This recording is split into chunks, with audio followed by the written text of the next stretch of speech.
All right, good morning everybody, and thank you for joining another webinar. My name is Selena Dorme. I am the Engagement Coordinator with the First Nations Public Service Secretariat. I am also from the Tsleil-Waututh Nation here in North Vancouver, but I also want to recognize our neighboring nations on this unceded territory of the Musqueam and the Squamish peoples. For today's webinar, we are talking First Nations education in BC during the COVID-19 pandemic. We have a variety of speakers with us today.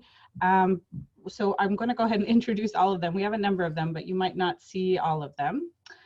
From the First Nations Education Steering Committee, we have the President, Tyrone McNeil, Edith Loring-Kuhanga, sorry if I didn't say that right, First Nations Schools Association President, Deborah Jeffries, the First Nations Education Steering Committee Executive Director, Barb Kavanaugh, also from FNESC, the researcher and advisor, Jan Hogan, FNESC Senior Manager, Executive Services and Executive Services and Partnerships, and Thane Bonar, with FNESC Director of Communications and Policy. We also have Indigenous Services Canada with us today, Catherine Lappe, Regional Director General for the BC region, Wendy Rogers, Director of Programs and Partnerships, and Allison Onley, Manager of Education. And the Ministry of Education is also with us today, here to answer any questions later on. Chloe Nichols, Executive Director of Equity and Inclusion, and Patricia Kovacs, Director of Inclusive Education. So a variety of people here today to answer all your questions. I'm excited to go ahead and get started. I believe, Catherine, you're going to start us off, and I look forward to a great session. Thanks, Lena. Good morning, everyone. I want to start by acknowledging that I'm joining you from the unceded and traditional territory of the Squamish, where I not only have the fortune of living, but now have the fortune the last 6 or 7 weeks of working. So my appreciation to Squamish. I also want to again thank First Nations Public Service Secretariat, who's been hosting a series of these webinars for us, and it's been a really fruitful partnership, and appreciate the opportunity to use this platform to talk about education in particular today. I also want to express my appreciation to Debbie and Tyrone and the First Nations Education Steering Committee, to Edith and the First Nations Schools Association, and all of you for joining us today to have this focused conversation.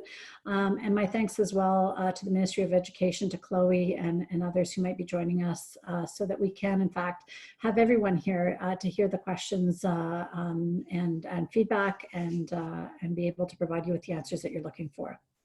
So as I mentioned, it's been almost 7 weeks since we've moved to closing our offices and to providing essential services largely from home. I did go stop by our office yesterday, and there were a handful of people working there. And we have been diligently working to ensure that essential services continue to be supported, and that First Nations interests continue to be served. We have established a surge team to support inquiries and to help navigate through the ever-changing landscape. We have set the service standard of trying to answer, at least initially, all inquiries within 48 hours of receiving them. We also have been sending out daily updates to every chief and council and to First Nations organizations to communicate, again, evolving information on the federal services and benefits available to First Nations in BC, and to answer frequently asked questions. Should you not be receiving these updates, please contact my office, or if you look on the First Nations Public Service website, they are in fact housing them all for us. We are also working with partners such as the First Nations Health Authority, EMBC, and many other provincial agencies to ensure that we have a coordinated response to COVID-19.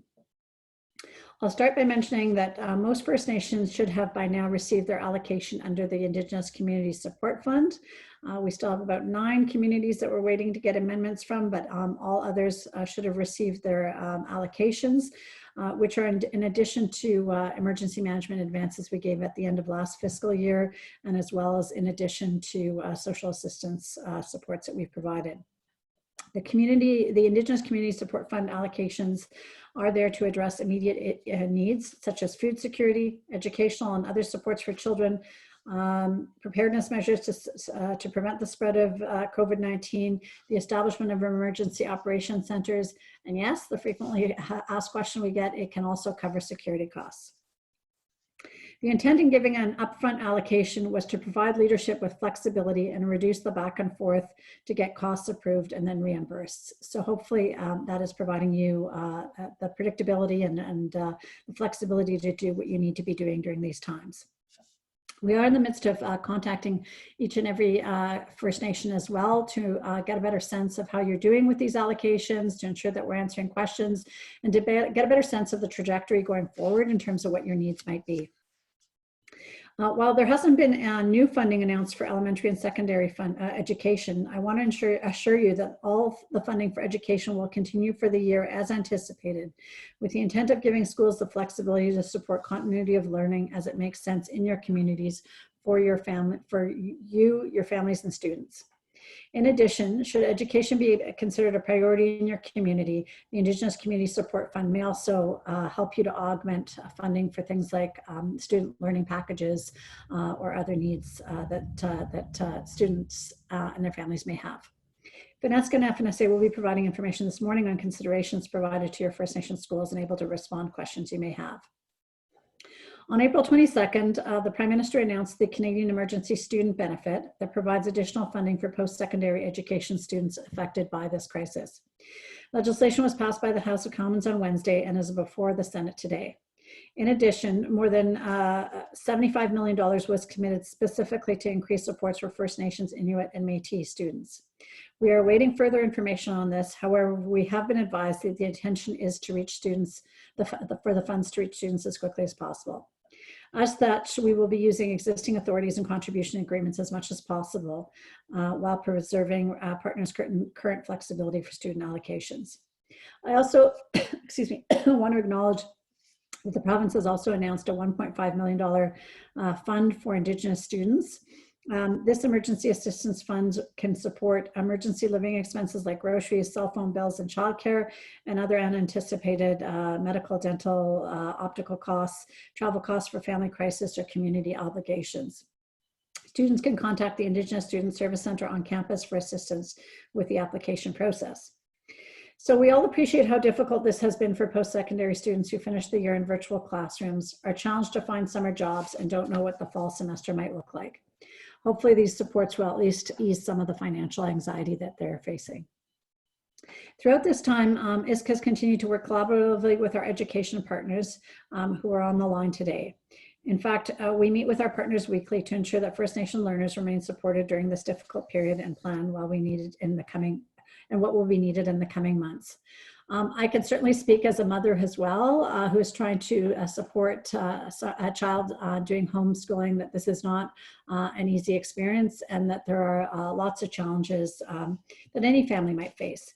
It could be challenges with technologies, availability of devices, level of connectivity, whether there are, in fact, adults that can help support the kids, and whether kids are finding this an effective approach to learning.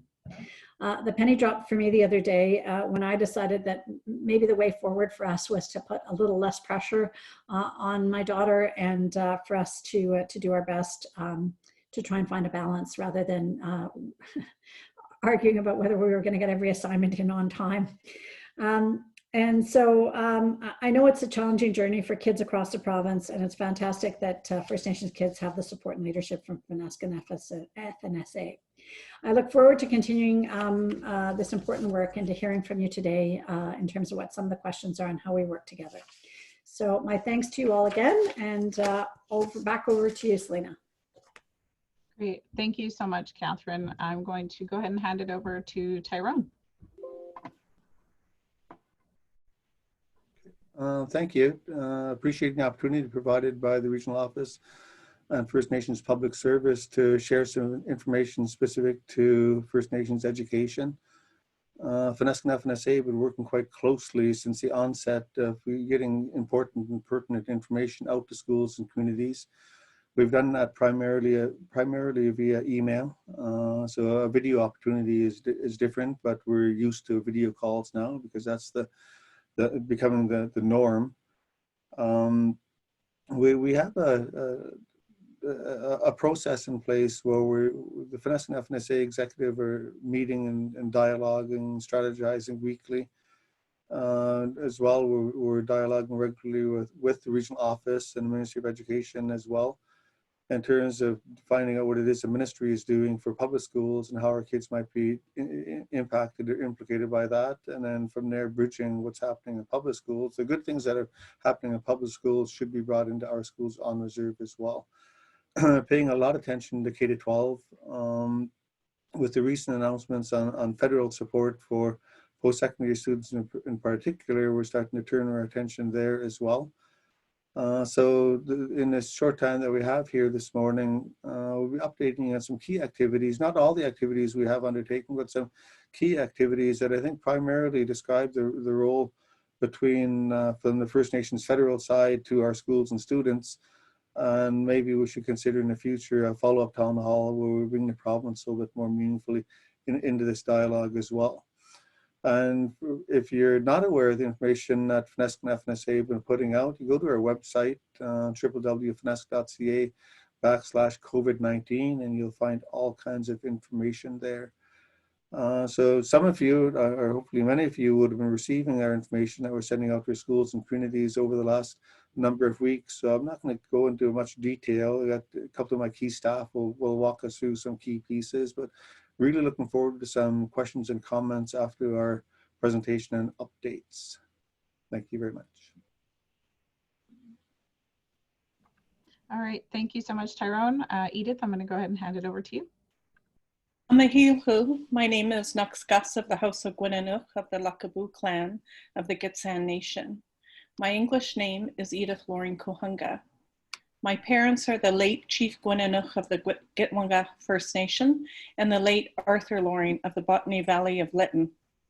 I'm honored to serve as a school administrator of the Stein Valley McCluck Public School in Lytton. For the past 6 years, I have worked as a contractor and employee of Stein Valley. In May 2017, I was humbly elected councillor of the Gitwanga First Nations and carry the portfolio of education and health for my nation. In April 2019, I was elected to the First Nations Schools Association and was elected president a couple months later. For those of you who don't know, the First Nations Schools Association was initially an ad hoc committee in the early 80s to provide a voice for our schools in BC. In December '96, FNSA was officially registered under the BC Societies Act, and then shortly thereafter it became a registered charity for First Nation schools in BC. I'm honored and privileged to serve the 131 First Nation schools in BC, which I take very seriously. I believe strongly that it is critical for our schools to have a voice of an independent association that represents their needs and interests. As the philosophy in the Indian Control of Indian Education policy paper of 1972 stated, we want education to give our children the knowledge to understand and be proud of themselves and the knowledge to understand the world around them. That was true in the 1970s and continues to be the foundation of why we have First Nation schools in BC and Canada. Today I'm speaking from my home in Saanich on the traditional territory of the Wasanich peoples outside of Victoria.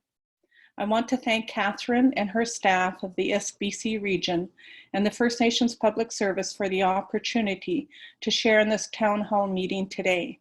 In these exceptional and highly unusual circumstances, it is critical that we work together to navigate this new context in support of First Nation learners throughout BC. I want to extend my heartfelt support to all of our communities, but particularly those who are in a lockdown situation and those who have the coronavirus in their communities. Know that you are not alone. We stand with you. As we all know, the Minister of Education and the Provincial Health Officer suspended all in-class instruction in BC on March the 17th, right during when most of our schools were on spring break. By the end of March, when schools returned from the break, the FNSA started work having regular regional conference calls with the authorized representatives and principals to provide updates on critical information from the PHO and the Ministry of Education, and to discuss what and how continuous learning could be offered to our students throughout BC. Initially, the participants on the calls expressed a lot of anxiety and fear around COVID-19 and the short-term and long-term impacts that suspension of in-class instruction would have on our students and on our First Nations communities. They were extremely grateful to have the opportunity to listen to each other's concerns and support one another during this trying time. After several calls, the fear and anxiety turned to participants sharing positive stories on how their staff were delivering continuous learning for their students. Some of the initial struggles were trying to figure out who had technology and Wi-Fi at home and how to deliver online learning, particularly for the intermediate and high school grades. Several documents were jointly developed by FNSA and FNESC, which schools found very useful and appreciated. Suggestions for continuous learning document, as well as suggestions for families supporting learning at home. Teachers recognize that some of our families already were dealing with a lot of pressure before COVID-19, so they were careful not to overload their students and families with schoolwork, but instead support learning that can be done easily from home. Our schools now are doing a wide variety of things, from providing mental and emotional support for our students and their families by having elders, knowledge keepers, and counselors reach out to our families, delivering online learning, compiling and delivering homework packages, continuing with meal programs, providing some supports for students with exceptional abilities, building and delivering garden boxes, sending home PE supplies to encourage physical activity at home, a wide variety. Schools have handed out hundreds of iPads, Chromebooks, and laptops to support those who are doing online learning. We want to acknowledge the Ministry of Education for including our First Nations schools as part of their Zoom license to support remote learning for our students.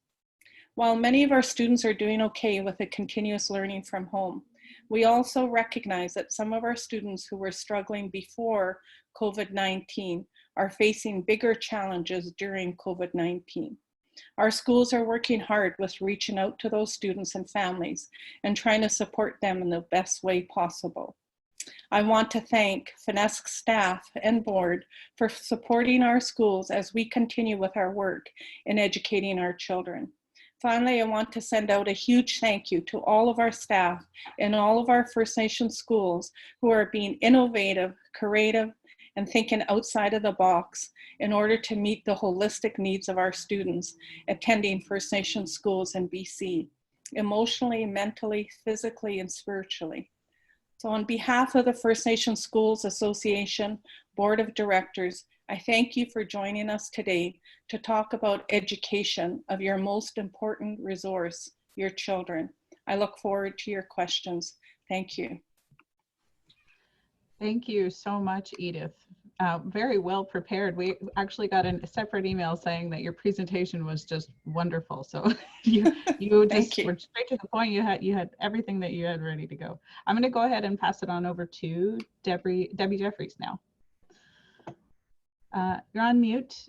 Let's 1 second. There we go. Thank you. So Selena, for the participants, we sent out some meeting materials that we'll be speaking to today. So I will walk through some of the key information from those.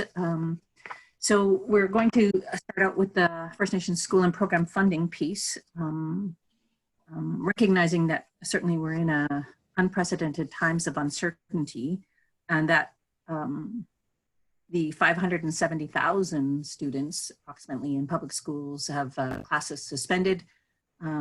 First Nations schools are under the authority of their respective First Nations. And so FNESC and the First Nations Schools Association recommended through their joint processes that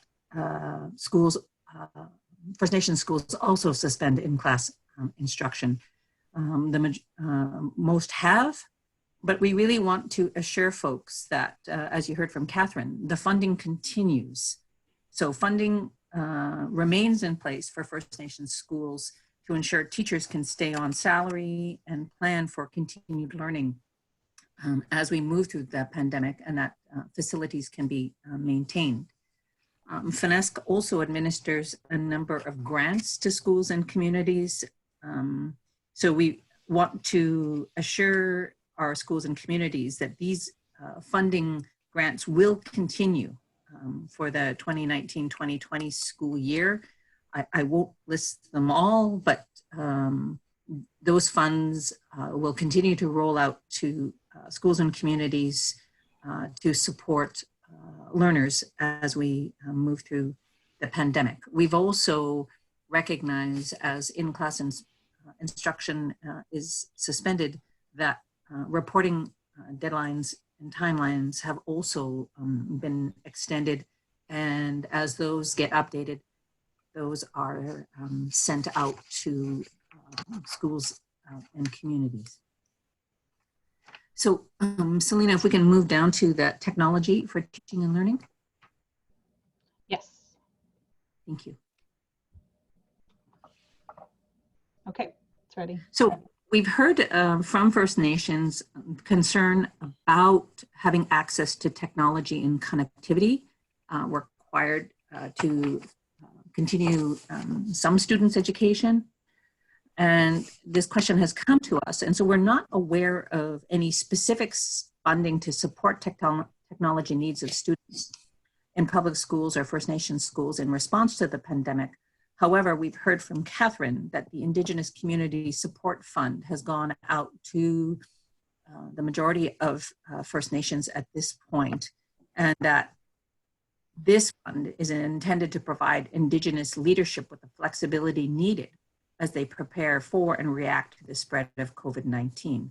So this funding is flexible and can also be used to support a variety of purposes, including education. So education can be used under the education needs can be applied to this particular fund.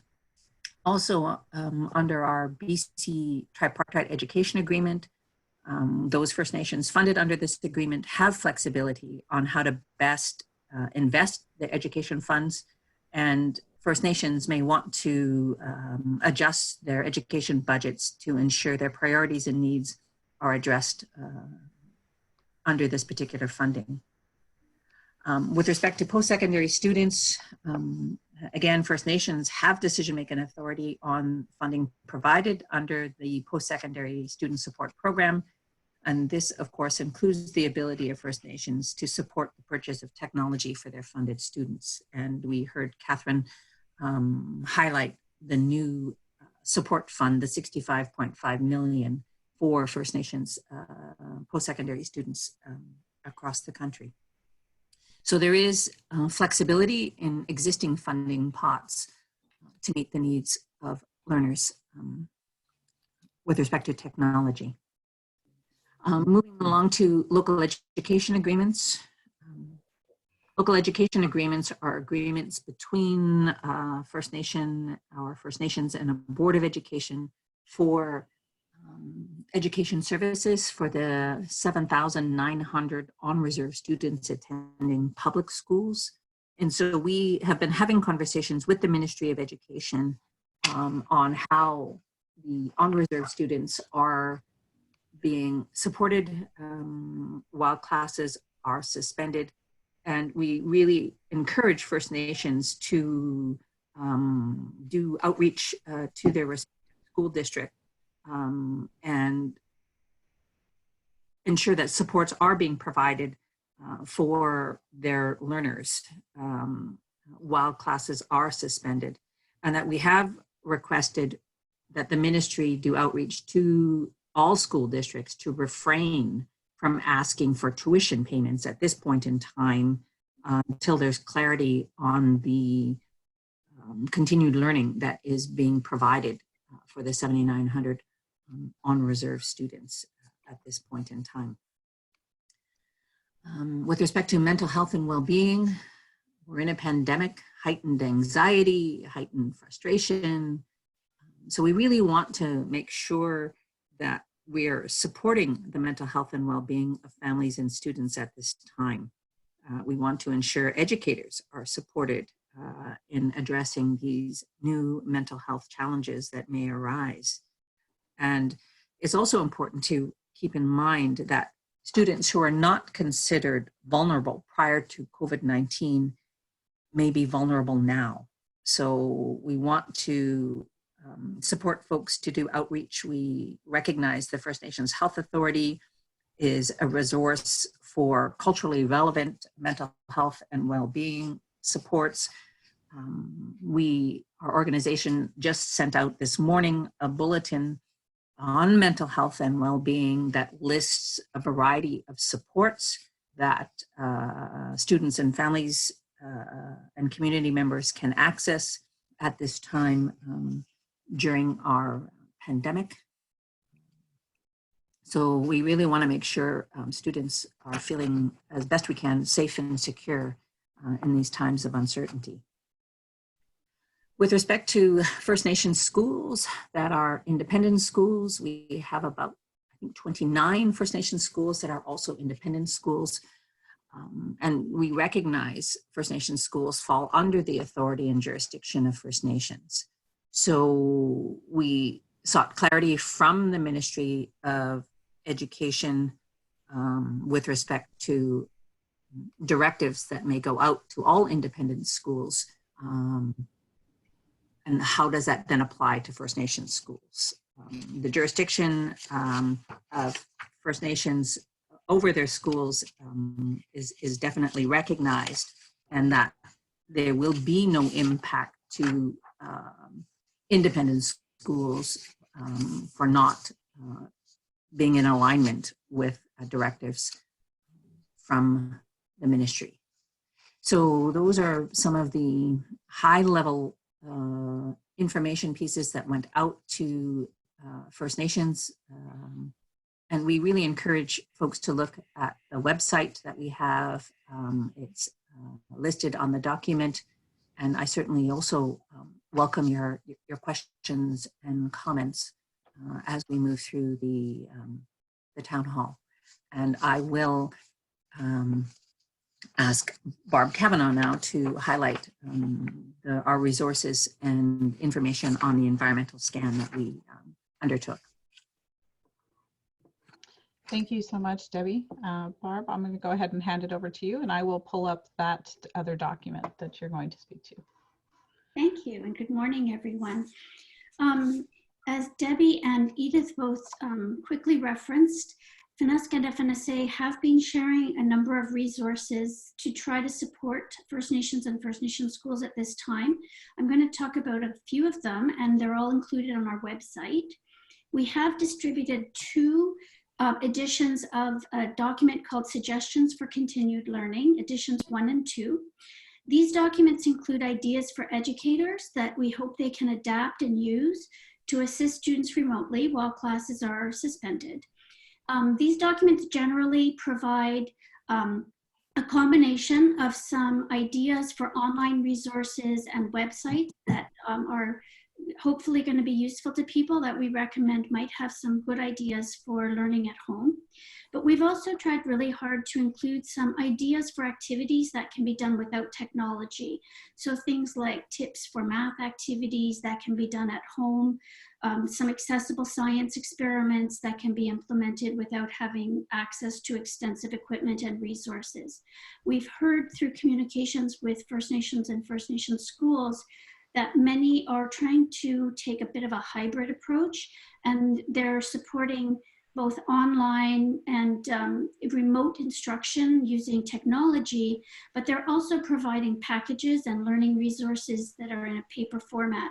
So recognizing that, we also are trying to provide different kinds of support so that we're addressing a range of situations.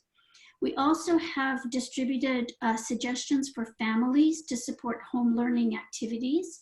And these are also, again, including some recommendations for some websites for those families that do have access to the internet and technology. We've tried to put some things that might be fun for families to look at together. But we've also included learning ideas that can be tied to just quality family time together. We know that tremendous learning opportunities are tied just to families doing their normal daily tasks and spending fun time together, doing things like cooking together, playing games. There's a lot of math and science learning that are tied to things like that, and also other family activities, and if they're able to get outside, some on the land kind of learning opportunities. So all of those are available on our website. And I would just highlight, we'd welcome if anybody wants additional kinds of supports, or if there's other ideas that they'd like us to address. We'd love to hear your suggestions, and we'll try our best to address them. I've also been asked to speak briefly to the document that's up on the screen now. We did an environmental scan by doing a survey of First Nations schools in April. We distributed a survey to try to find out how First Nations schools are operating during the pandemic, and to ask what kinds of supports we might be able to provide that would be useful. We had 111 surveys returned as of April 15th, 2020. What we learned is, as Debbie mentioned, almost all of the schools have chosen to suspend in-person classes. 98% of the respondents said that that was the situation they were working in. But 97% also reported that teachers are working hard to provide learning opportunities for their students, even though they aren't coming to school every day. And 80% of the schools have their non-teaching staff still working as well. 96% of the respondents indicated that regular communications are taking place between the school and community leadership. We learned that before the suspension of classes, 87% of the schools offered meal programs to students. And at the time of the survey, so as of April 15th, 61% of the surveyed schools were still providing food supports to their students. But at that time, we also heard that many of the school representatives were in the process of determining how they could provide food services, ideally through cooperative arrangements with the community. So they were looking at how to access food, how to distribute it safely, particularly looking at social distancing, and also how to address safety and hygiene concerns. We did ask specifically for ideas of any kinds of additional supports we might be able to make available. About 10% of the respondents highlighted the need for more information and more supports about how to access technology, software, and connectivity for students and families. We know that these are concerns in some places, particularly where connectivity isn't the greatest. And we also had some respondents indicate that they'd like training for effectively using technology. So we're looking at those issues as quickly as we can. We heard about a number of other types of resources and supports that might be helpful, particularly curricular and learning materials and resources. We're trying to produce some of those as we're able to. Resources about dealing with stress and anxiety, and also professional development options for school staff at this time. Generally, we really got the strong impression there's lots of very, very hard work ongoing. We congratulate the staff for really supporting the students and families, and we're continuing to have regular communications, and we welcome feedback all the time.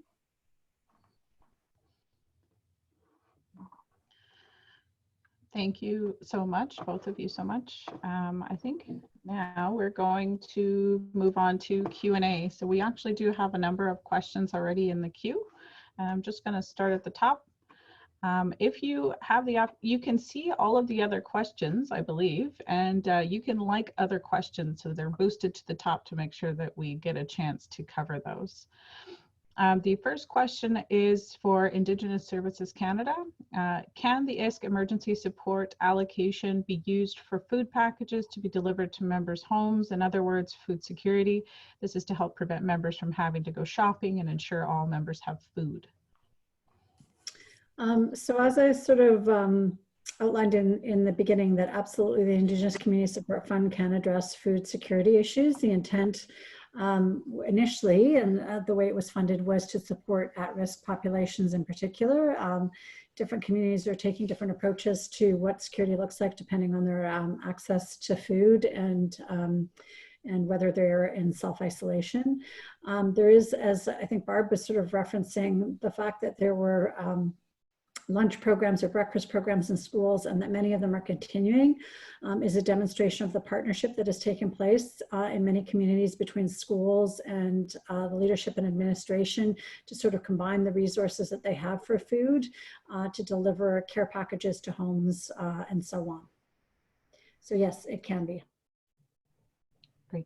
Thank you so much, Catherine. The next question is, are we able to request partial reimbursement of target funds from school district 27 in particular, as there is a limited instruction? Our parents are having to hire tutors and pay for Wi-Fi, very limited instruction. I think I'll start, but we also have ministry folks on the call. So what we've suggested, Selena, is that First Nations do direct engagement with school districts on these exact conversations about how to better support our learners in the time of pandemic while classes are being suspended.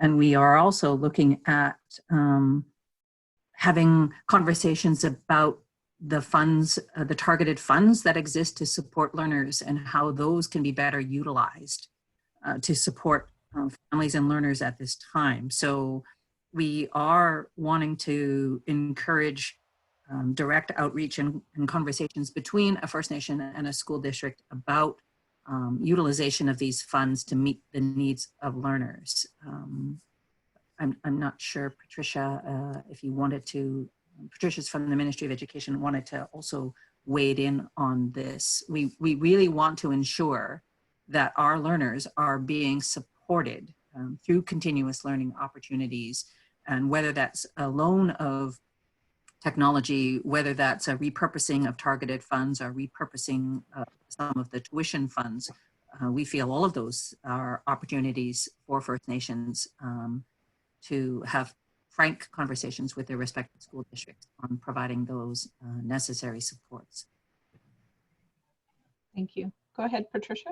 Hi, I just wanted to add to what Debbie said. I think it's the same exact answer, but I just wanted to confirm agreement that it's really about having that conversations, looking at what's in your LEA and making sure that people are aware that there's flexibility in that LEA right now, and it can be, that flexibility can be used to meet the needs of the students right now during this time.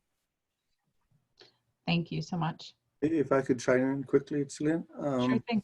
The question is specific to the targeted fund, and the targeted fund currently provides quite a measure of flexibility.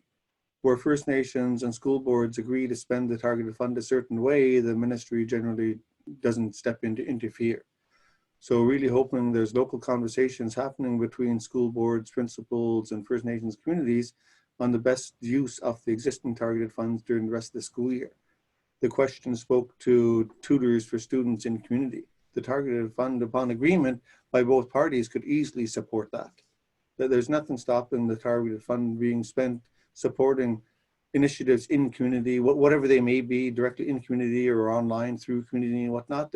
There's a tremendous amount of flexibility within the policy as it currently stands, provide there's support by First Nations and school boards to do that at the local level. Thank you all so much. The next question is kind of requesting some legal expertise, so I don't know that anybody here can speak to that, but it is still a really good question. This is, during a provincial state of emergency, should teachers want to host in-person classes? Are there any legal liability risks for schools/teachers for potential COVID-19 exposures that may occur to students or families? I think, Selena, teachers couldn't unilaterally say they're going to host classes, right? They fall under a specific jurisdiction, and decision-making authority and organization are under the authority of First Nations if they're a First Nations school, under the school district and ministry if they're a public school, right? So I think it's not so simple as a teacher wanting to host an in-person class, right? I think there are some broader pieces that need to be in play before that can even begin to happen. So I would say, yes, there are likely some risks attached to that. Thank you so much. The next question is, concern is some Indigenous communities may have prepaid tuition and not receiving full education support for K to 12 students attending public schools. So I think this is in relation to the question that we had earlier, right? In that the direct outreach to the respective school district needs to happen to begin to talk about how those supports can be provided.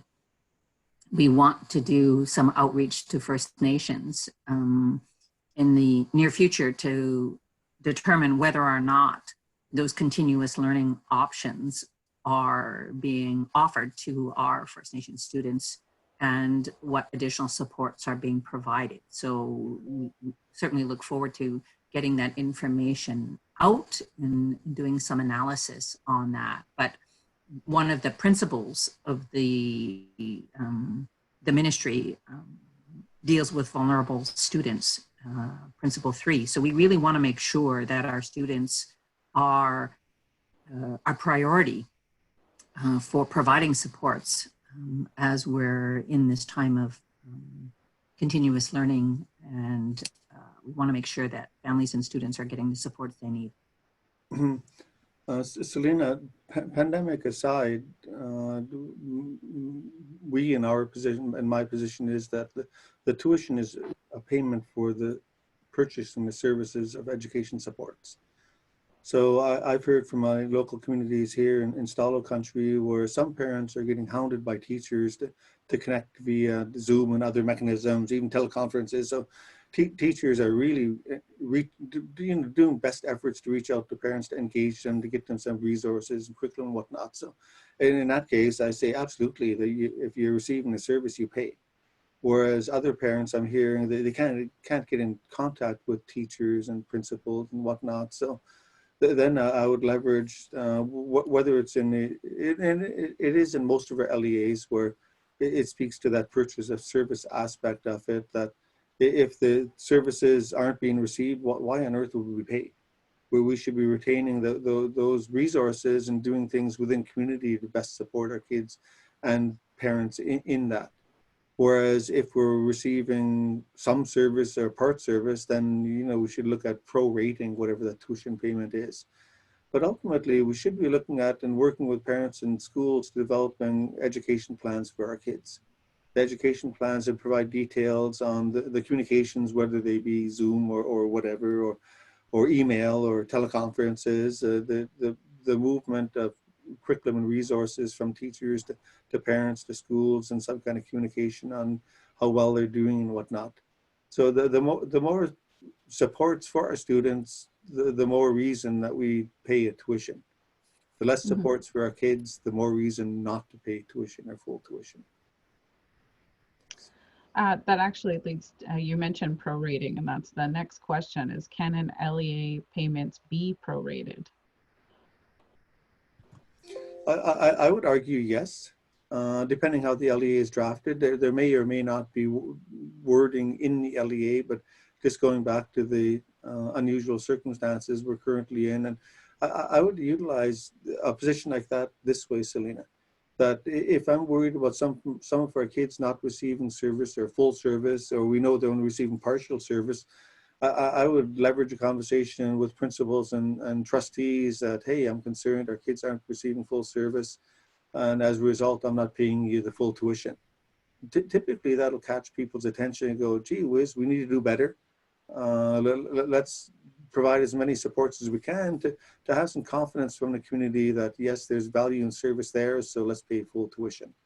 So I wouldn't necessarily use it as a hammer or a threat, but it should bring folks together to have the conversation at the local level. And there's all kinds of different circumstances around measuring the supports being provided, depending on connectivity in our homes, depending on the hardware in our homes, depending on parents' skills and capacities around utilizing that hardware and technology as well. So that conversation really needs to take place at the local level between First Nations communities and school boards.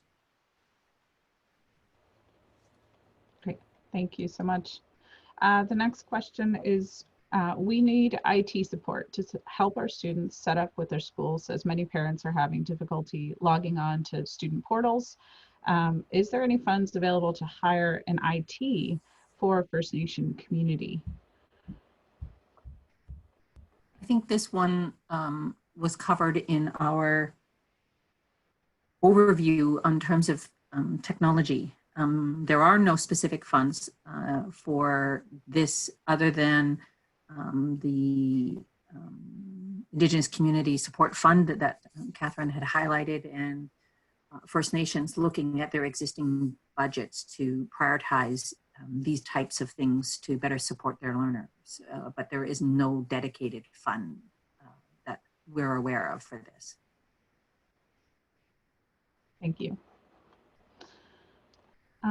There's a percentage of students who may be in default of existing student loans. Does this make them ineligible for emergency funds being sought through the COVID-19 emergency response? This is a great question that I don't know the answer to, perhaps, but we will take note of this one. And yeah, I think that's a great question, so I appreciate that. Yeah. Do keep in mind on that, Selena, that sorry, do keep in mind in that the feds are, in the last week and a bit, I think 7 or 8 days, of announcing support for post-secondary students. And it's one of those cases where big announcements are made in Ottawa and it takes a while to tease out the detail of it. We do know that the department is being fairly flexible around post-secondary, but we don't have, we're still teasing out some of the information. I see Thane is joining in. He's our post-secondary guy and he probably have a better response than me. Thane? Yeah, I mean, what I can say is that for the emergency assistance funding that the Ministry of Education, Advanced Education has just put out, that Catherine mentioned, that determination would be made at the individual post-secondary. There's no requirement from the province that students wouldn't be eligible for that if they had any kind of outstanding student loans. As for the additional post-sec funding from the federal government, the 75 million, I mean, Catherine, you can speak to that, but I mean, there hasn't been any discussion about that so far, but as Tyrone mentioned, the details aren't out yet. Yeah, I mean, I would just say that there's two pieces. There's the 75 million thing that you're mentioning, and we need details on that, but then there's also the benefit side of things.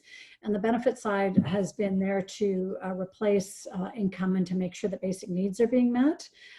So we haven't gotten the details on that yet. I've not seen any reference to student loans. I mean, the intent behind it is really to support those that are the most vulnerable at this point in time to make sure that they can make ends meet, particularly if they can't work this summer and so on. So it was to try and relieve anxiety, but we'll look into it and we can make sure that when we've got the details that we share it back out with the participant group here. Great. Thank you so much. I do want to make a point of mentioning that any questions we don't get a chance to answer, those questions will be forwarded to FNESC and the Schools Association, to all the panelists, and they can follow up with you individually. We do have your contact information should we not get a chance to answer. We have about 10 minutes left to get through about 9 questions or so. So just be aware that we're going to try to follow up with you afterwards. Next question is there going to be another call for proposals for the Community Support Fund for rural First Nation members? So I think what this question refers to is that under the Indigenous Community Support Fund, in addition to the $215 million that went directly to First Nations, there was a stream of $15 million available for urban Indigenous service organizations, and we're just in the process of trying to allocate those funds out. It was certainly acknowledged that $15 million isn't sufficient for the amounts of needs, so we are looking at options surrounding that. I'm not aware of anything specific for rural as such, and where the service capacity will be looked at in that regard. But I know that the province is working on some efforts as well with regards to more rural and remote needs. So there's a stream for First Nations under the Indigenous Community Support Fund, which is the allocations I refer to. And then there's one for urban and really off reserve. It's not, but it is for sort of more communities as opposed to super rural situations. So there isn't one specifically intended for rural members per se.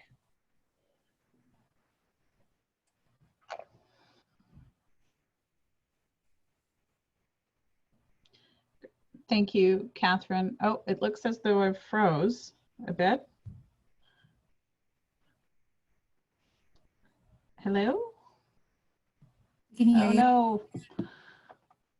We can hear you.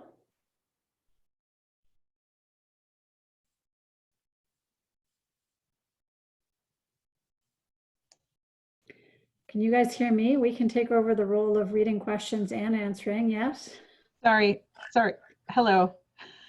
I froze a little bit. I'm back. Physically froze or through technology? Through technology. I'm not sure exactly where we are. Do we want to move on to the next question? Please. Okay, my apologies. In terms of outreach and support from FNESC usually provided to First Nations schools, are there counseling, tutors for students, regional principals, SSRT support being provided or able to be provided via video conference? Is there any ISC funding that could support these sorts of services? So in terms of outreach and support for schools, we've been doing outreach to all First Nations schools, and we are wanting to identify what supports are required and how can we work with their schools to meet their needs. So, sorry, the question moved. Oh, sorry. My screen. Let's see. Where did it go? I think it was under answered. So is there funding for counselors? Via video conference. It was, are there funds available to do it via video conference? Any of those supports available?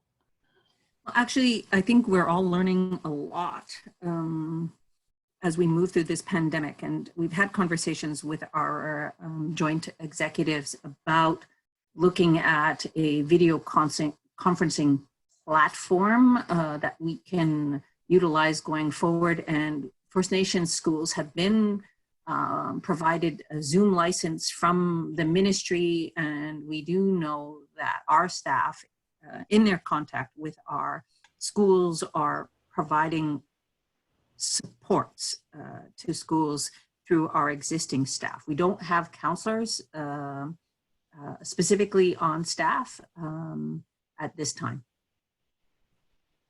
Selena, if I could answer too. So some of our schools are also, providing, using their elders and their knowledge keepers to reach out to families that are having difficulties. There are some schools that are privileged to have counselors or student family advocates that are also reaching out to families. So there is some of that is happening within our schools already to the capacity that they have. Thank you. And if I could chime in as well, Selena. Sure. We've got a whole suite of staff available to support anywhere from languages to curriculum to special needs, the whole gamut.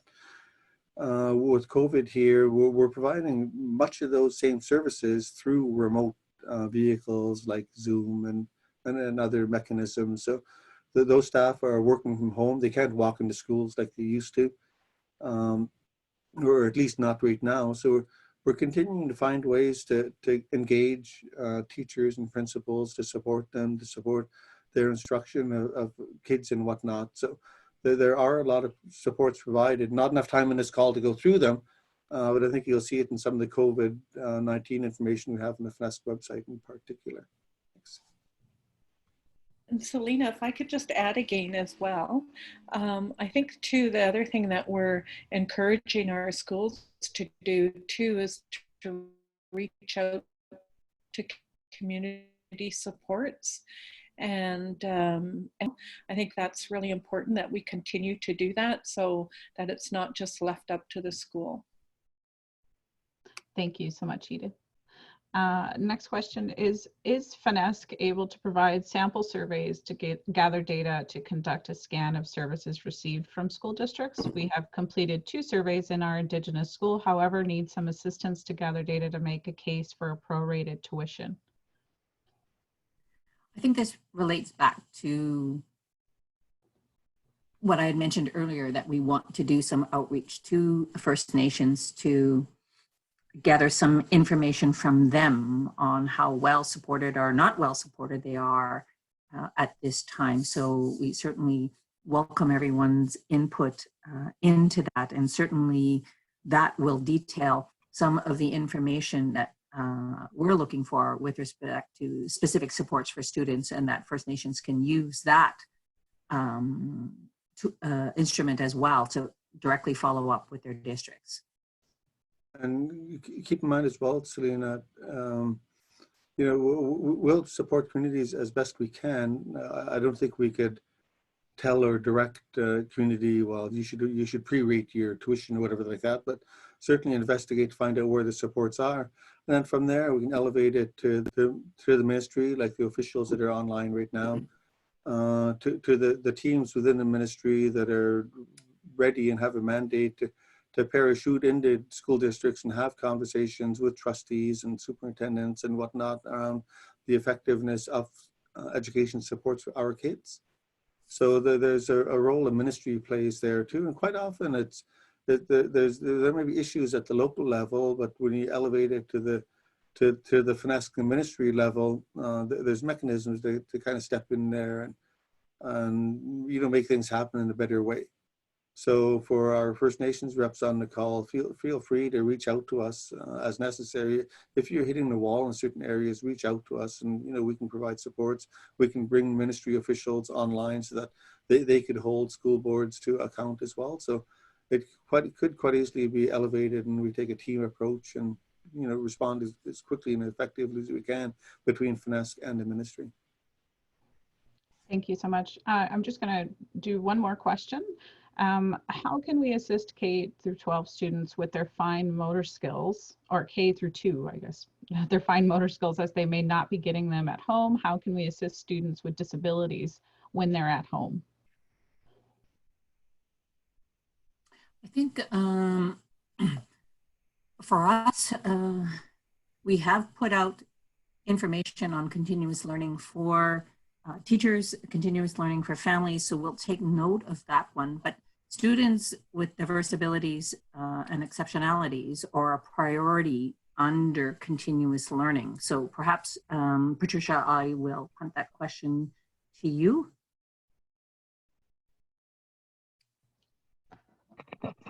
Yes. Hi, Patricia, we can hear you, but we can't see you. I don't know why I'm trying to get my video back. There we go. There we go. Yeah, one of the messages that is in some of those planning frameworks really talks about how the planning for the at-home learning should also take into consideration any support staff that typically work with the students. So if there's special ed teachers or support staff working, they should be consulted to develop that at-home learning plan, and that you should pay attention to the goals in the individual education plan if a student has one, just to make sure that all of those goal areas that we're focused on in the school environment can also be focused on in the at-home learning plan. So I'm sure that there should be specific activities that are outlined that will support parents at home, whether it's, you know, taking having a craft that's got some specific cutting and outlining to do to get those fine motor skills, to make sure they're practiced. There should be some activities that address those, because those would be part of the overall goals of those primary students learning.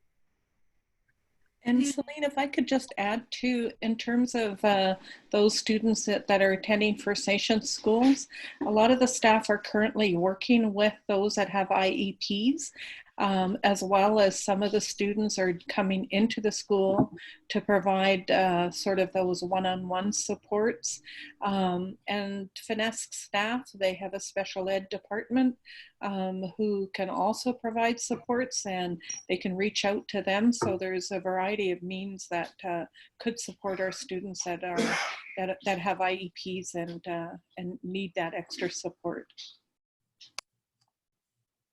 Thank you all so much. We are just at the end of our time. I want to thank, oh, go ahead, Catherine. You're unmute yourself. There we go. I just wanted to take a minute because there's like 4 or 5 questions all kind of related around funding that I just wanted to take a minute to address. So the Indigenous community support funding, there is the thoughts that there would be a potential next round. So we'll be, as I indicated, trying to solicit from people what their needs might be going forward. You can purchase gift cards or distribute funding for food. There are mixed reviews on how effective that is coming back from communities and the risks that that might pose as well. That was certainly not the intent of it initially. As such, it was really food security around vulnerable populations and trying to find collective approaches to it, care packages and so on. But again, communities are provided with the flexibility, and that's up to them. The Indigenous Community Support Fund was not intended to provide, to cover costs of internet, cell phone, or anything related to technology for learning. The intent is that school districts or schools would have to find alternative methods if internet is not available, but the allocation just won't allow you to stretch that far and will cause a number of issues once we go down that road of sort of covering internet or cell phone costs. But as was mentioned by one of the people on the line there is the option. TELUS, for instance, is providing a reduced rate of $9.95 for people in need and so on. So there are solutions to some of these issues, either by other learning methods or by looking at where there might be support from the private sector and so on. So hopefully that provides a little bit of guidance. I know it's a challenging environment, and we are trying to do what we can to provide the flexibilities where possible. But ultimately, the Indigenous Community Support Fund was really there to provide readiness, preparedness measures, and support to the community as a whole. So thank you all for participating, and we will collect the questions and can ensure that there's answers circulated back. But I think it was a really fruitful session to hear the kind of breadth and scope of questions that people have, and to keep the dialogue going. Thank you so much, Catherine. Thank you. As I mentioned before, this webinar has been recorded and will be available to view again later, either this afternoon or tomorrow on our YouTube channel, as well as our website. The documents that were shared prior to the webinar will also be available on our website. We are going to continue with these information sharings webinars over the next several weeks on various topics. So we're happy to host another town hall for Indigenous Services Canada. And we also have our own weekly webinars where we have other First Nations sharing on various topics. Oh, Barb, I wasn't sure if you came back on because you wanted to say something. Thank you all so much for joining. Thank you to the panelists and all of the people watching. Really appreciate it. I'm a single mom of an 11-year-old son too, trying to do the home schooling thing, and it's really challenging right now. So I raise my hands to everybody, all of you, all of your good work, and those of you in communities that are doing your part. Social distancing, it is a challenging time. So thank you all so much. We will, again, all the questions will be answered. We're going to circle all those back to the panelists. So that's all we have for you today. Thank you all so much. Stay safe and healthy out there. Bye.